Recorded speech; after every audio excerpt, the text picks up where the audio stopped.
The Qatar Masters Open 2014, played between November 25th and December 5th, 2014. The strongest rated Open tournament ever. It's my understanding in the history of the world. Huge, huge field. Former world champions, dozens and dozens of GMs all over the world. South America, United States, Europe, even all the big players in Russia, including Vladimir Kramnik, Maxime Vachier-Lagrave, big players from China, you name it. It's a great tournament. Don't miss any of the action. Games coming up. Hi folks, John Cordisco back again. Action from the Qatar Masters Open 2014. This is from round 7 between two players that need no introduction. White, former world champion Vladimir Kramnik. Even though he's in his 40s, this guy is still a monster.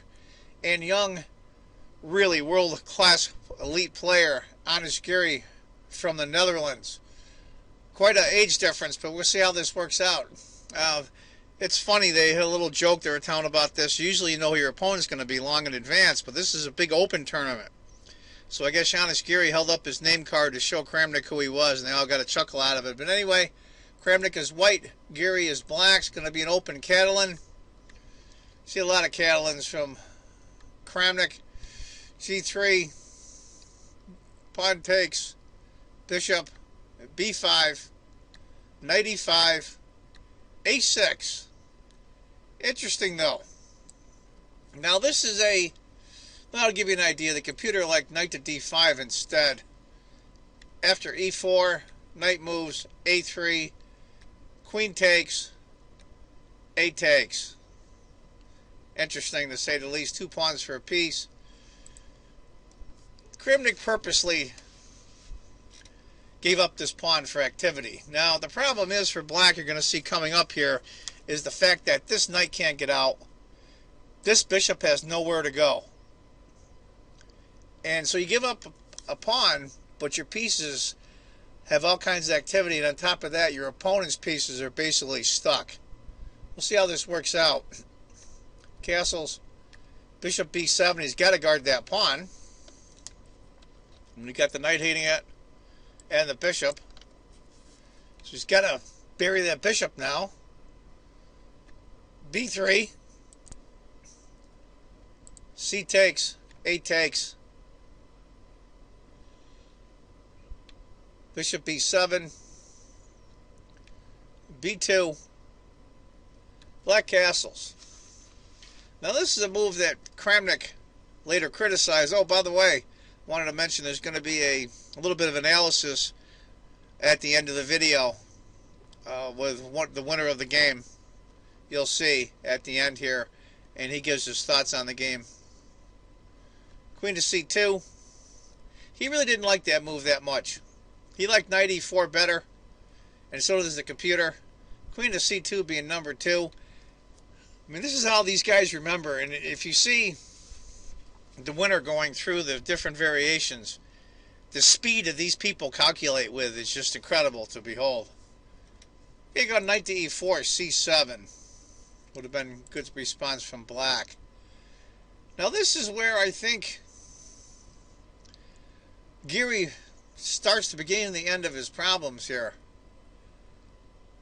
Computer likes knight on b to d7.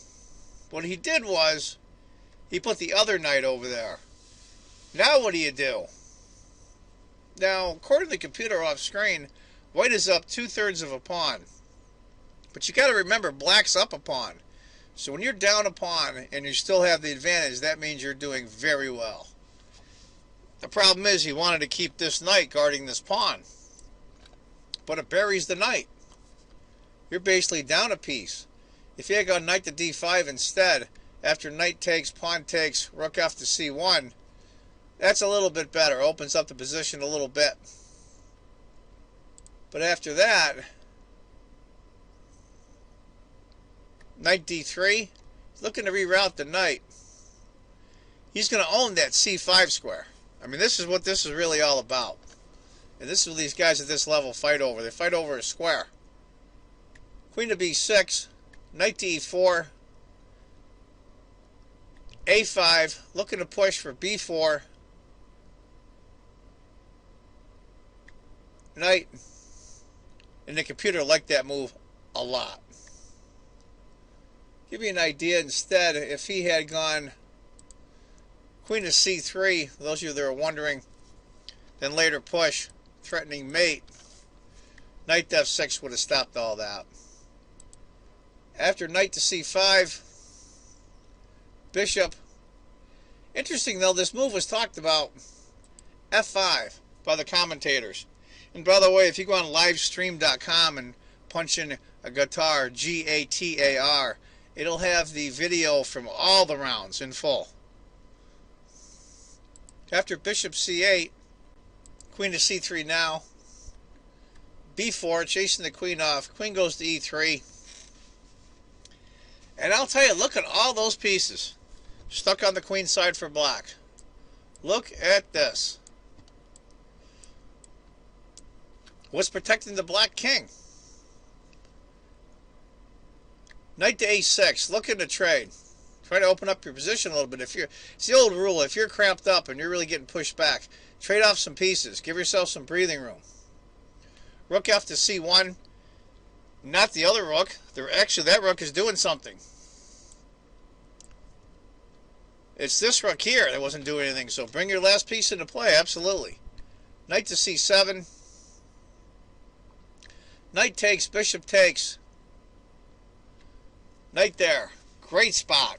Great spot for that knight. Excellent. Bishop e8. Rook a2. Interesting. He wants to double up. He wants to bring the other rook and go after this pawn. I mean, look how backed up black is. You never see a world-class player this bad. Queen to b5. Queen to d3, offering it a trade. Queen takes, not e takes, and then knight d5. And white's horrible now with those doubled pawns. Absolutely no counterplay at all. But after knight takes, knight to d5 anyway, then knight to e5. Excellent. This is a lot more complicated than it looks. You're going to see at the end when the winner of the game analyzes through it. Rook to a6. Well, how do these guys find these moves? Kramnik goes bishop f1. And it was also the computer's move. I'll tell you the truth. I mean, I never would have saw that, frankly. Bishop f1, knight c3. Bishop takes. And instead of knight c3, knight to c7. e3, knight b5. Bishop g2. Those are some computer suggestions. After knight c3, bishop takes, pawn takes, rook takes. Now the material is even. Black has the bishop pair, but who the hell cares? I mean, look at the bishops. This one's got nowhere to go. c5. f6 might have been interesting. Then after e3, bishop, rook c1. Interesting. Those are all computer suggestions. After c5, pawn takes. Bishop f6, hitting the knight. f4. Bishop b5. I kind of like bishop c6 though. Then after rook d3, bishop takes, pawn takes. I kind of like that actually. Even though those pawns are double, I think white's in very good shape here. Right now, after bishop to b5, according to the computer, it's over almost a 2.5 point advantage now for white. Bishop g2. Looking to push the pawn now. Rook a7. c6. Here comes the pawn. Bishop b7. Bishop b4. Just tightening the screws. f6. Knight f3.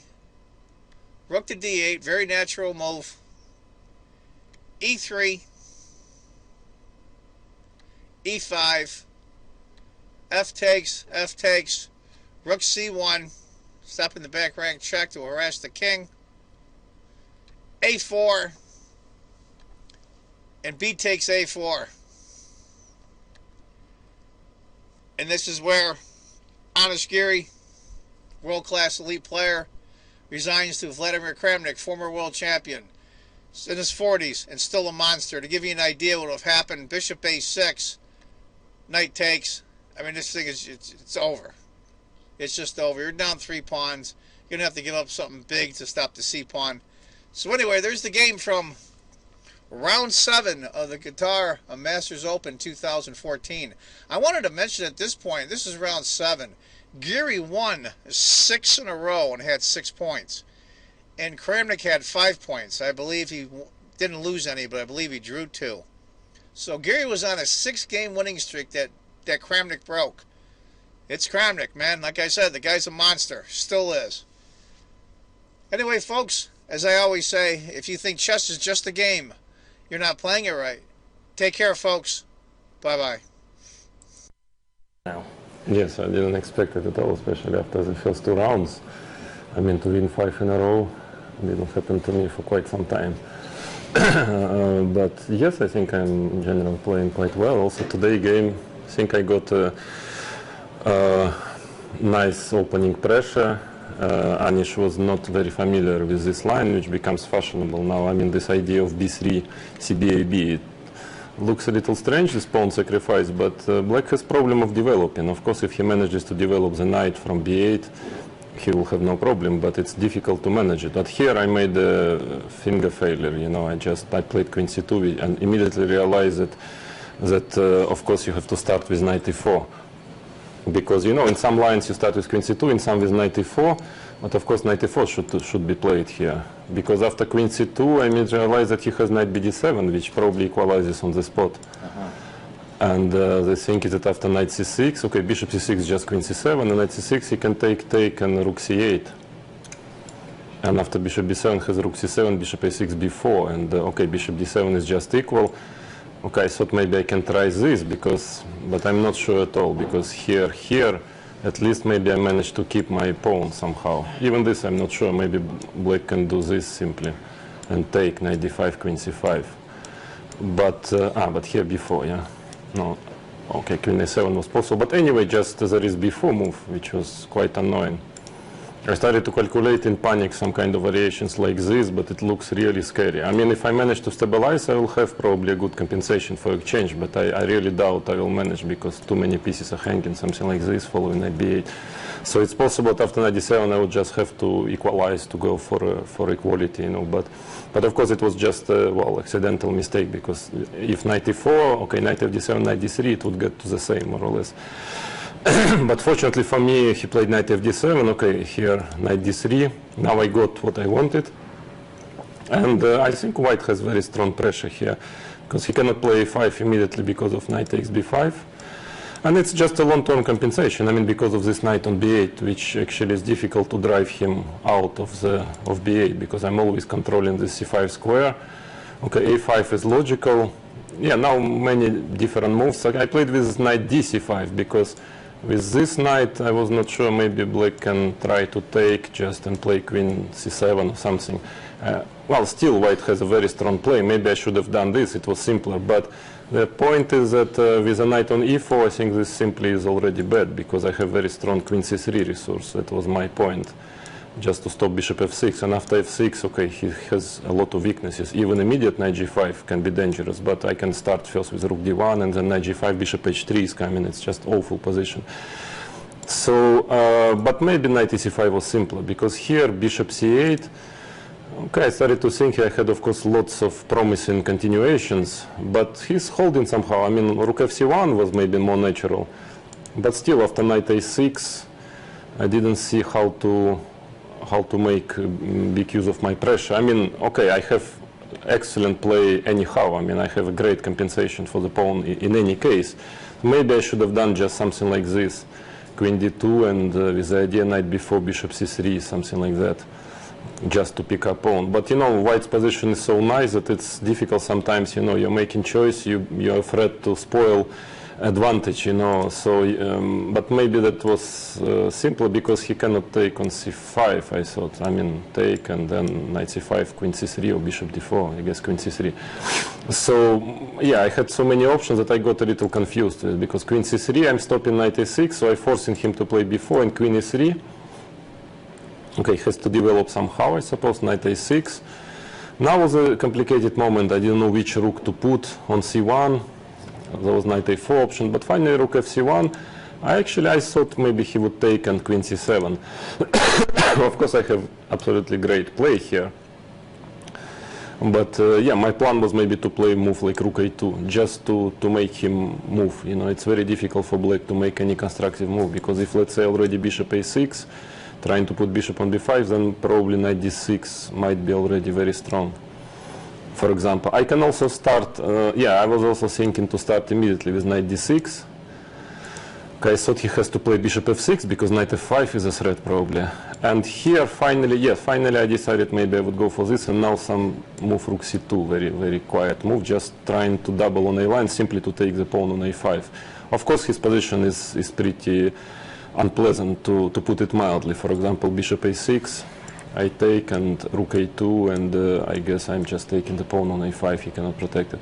But I expected it because knight c7, but maybe it's not so bad, because, okay, he wants with a knight on d5. Again, I had many options. I could just try to play like move like queen d2 or something, but finally I thought, okay, this looks quite good, because knight c5, unfortunately for him, has to go to e8, but then he's completely paralyzed here. I mean, he doesn't have moves, so I just started I think a very good move rook a2, just, you know, to threaten sometimes rook a1 and to see what he wants to do. And it's difficult for him to find any, I mean, I'm slowly regrouping. I don't know, knight d5, for example, I can go out with a queen somewhere, whatever, d3, then e3, rook a1, and okay, he cannot, I mean, if his rook would be not on f8, of course it would be playable, but here I just don't see any move for him, because he cannot activate his bishop, and I'm slowly, you know, coming for his pawns. So he went queen b5, and yeah, I decided just to simply, I also can make any move. I was thinking a queen e4, e3 slowly, also quite strong. My position is very strong, but I suddenly realized that this endgame is very difficult for black, because simply has to take, and simply his pawns start to fall, slowly but sure. Knight d5, knight e5, and I don't know what he could do here really. I mean, the position, in my opinion, is pretty bad. Maybe rook a6 is not a good move, but let's say could have gone bishop f6, but here, okay, knight c4 is good, but also simply I can take. I thought I can take, simply take, and just, I mean, followed by e4. I guess he will have to give up pawn and play some kind of position like, okay, I can take rook c5, or even e4, knight c3, take e5, and try to save it somehow, you know, with the pawn down. We were wondering briefly, I don't know if it's a good idea, but obviously this is a very good line, but instead of queen c3, was f4, f5 ever a good plan, or is this wrong? Well, any plan here is good, but I thought, okay, I just have such a strong position. I mean, it's a little far from mate here, I thought, and I have such a strong positional pressure that I don't really need it. I thought so. Just keep the pressure. Actually, no, I think that was something like that was not bad at all, or even queen d2 immediately, maybe just to stop. Okay, maybe he can play knight c7 here, but this seems to be a better version than a game, because for instance I take knight c5 and it's even a better version. Okay, bishop e8 and e3, whatever. I think I was you know, I just wanted to play positionally here because it's so nice control on the go, so there was no much point. So here, yeah, here, okay, maybe bishop f6 was a move somehow to try to fight somehow. But after rook a6, I think it's practically gone, because all pawns are just falling. Bishop f1, e4 is threatening. Okay, knight c3, and now, well, c5 is kind of desperado, but otherwise he'll just lose the pawns. And here, I don't know, maybe e3 was simpler. I thought my bishop is quite strong on this diagonal, but this probably should be enough to win also. Take, because his rooks are very passive. I mean, rook c8, and okay, he cannot really get his rook out. I mean, king gets to c4 and slowly winning, of course. Maybe that was simpler, but I thought I just, with bishop g2, I have a chance to win by force, actually. He found only move rook a7. Okay, c6, bishop e7 is only move. Now I was calculating, I don't know, but then I thought maybe it's not needed. I was calculating this strange line, rook c8, rook c8, and rook takes a5. Some brilliance. His take, bishop b7. I don't know if it works, but okay, he's just by miracle somehow not losing immediately with bishop a6, takes. Fortunately for black, after rook d3 there is rook d5, otherwise rook d3 would probably do it. Knight c6. Yeah, but then okay, bishop f6, rook d3 wins, rook d5, take. No, take, there is no knight a7, but I can make a prophylactic move and then knight a7. Well, anyway, there was some check, I was not sure about check and bishop d6 here. And somehow after rook d3 he has bishop c7. Okay, this is not what I want. I mean, I'm still much better, but okay, it just doesn't make fun. So I think I found the good kind of human move. I could have gone e3 also, but my idea is just to play bishop d3 now, just to change the, let's say rook c8, I just go bishop d3 and okay, takes, and he can never take my c pawn. Okay, it's just slowly but surely winning. So he went f6 and knight f3. Maybe he missed it because now knight gets to d4. I mean, it's terribly powerful, the knight on d4. So rook d8, e3. Well, there is not much I think black can do because knight d4 is just coming. e5, take. Okay, just in case I played rook c1. And black is, okay, not only pawn down, but he's just much worse. He's losing all his pawns. So, okay, he played a4 and after ba, he cannot even take on a4 because after take, there is c7, rook c8 and bishop f5 wins. So he resigned after BA. So a nice game, congratulations. So some people said you've done the Swiss gambit, 2 draws just to warm up, and now you're rolling. I was not feeling it like this, you know, when I made these 2 draws, I was not very happy about it. But anyway, yes, of course, it's, now nice, I'm still in the fight for the first place. So, but of course, last 2 rounds will be not easy because, of course, it's already, you know, you get a bit tired and it's very, very tense. Everybody will try to beat me, obviously, just to fight for the first place. So maybe that was also, I don't know why it's happening. You know, sometimes you have difficult. I also have a couple of very difficult opponents. I don't understand why, but for some. Congratulations.